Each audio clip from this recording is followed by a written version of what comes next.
Assalamualaikum warahmatullahi wabarakatuh.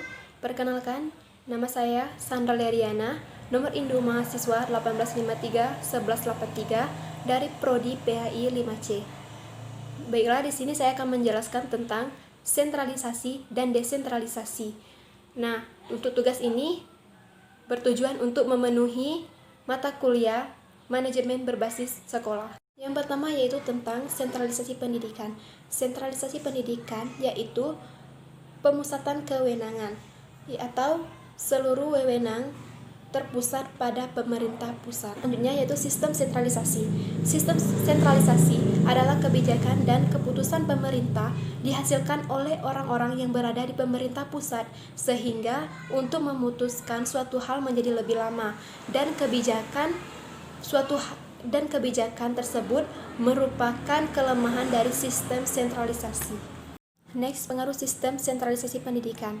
Pengaruh sistem sentralisasi pendidikan diantaranya yaitu totaliter, penyelenggaraan pendidikan diwenangi oleh pemerintah pusat.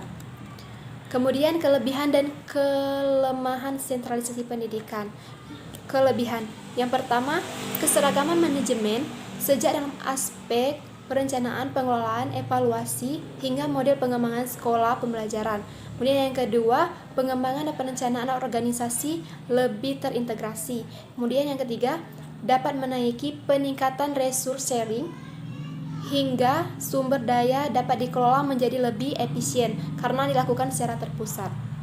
Selanjutnya, kekurangan sentralisasi pendidikan. Yang pertama yaitu melemahnya kebudayaan daerah. Kemudian yang kedua, kualitas manusia yang robotik tanpa inisiatif dan kreativitas. Yang ketiga, melahirkan suatu pemerintah yang otoriter hingga tidak mengakui akan hak daerah. Untuk penjelasan selanjutnya itu tentang desentralisasi pendidikan. Sedangkan desentralisasi pendidikan yang pertama yaitu tentang pengertian desentralisasi pendidikan.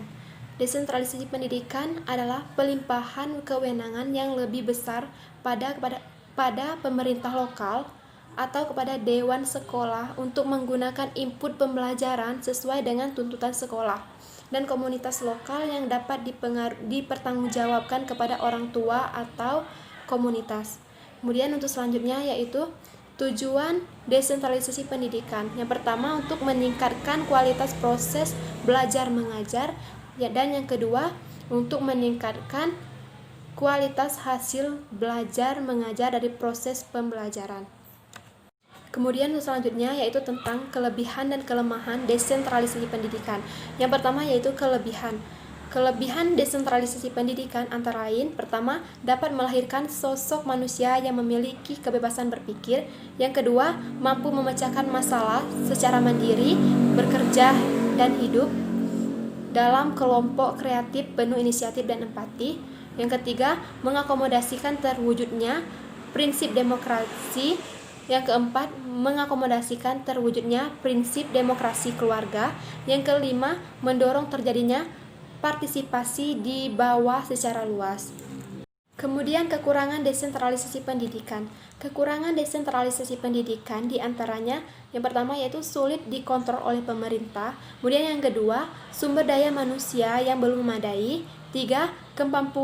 Kemampuan keuangan daerah masih terbatas. Yang keempat, kurang jelasnya pembatasan rincian kewenangan antara pemerintah pusat, provinsi, dan daerah. Nah, itu saja presentasi dari saya. Saya mohon maaf apabila banyak kesalahan. Saya akhiri. Wassalamualaikum warahmatullahi wabarakatuh.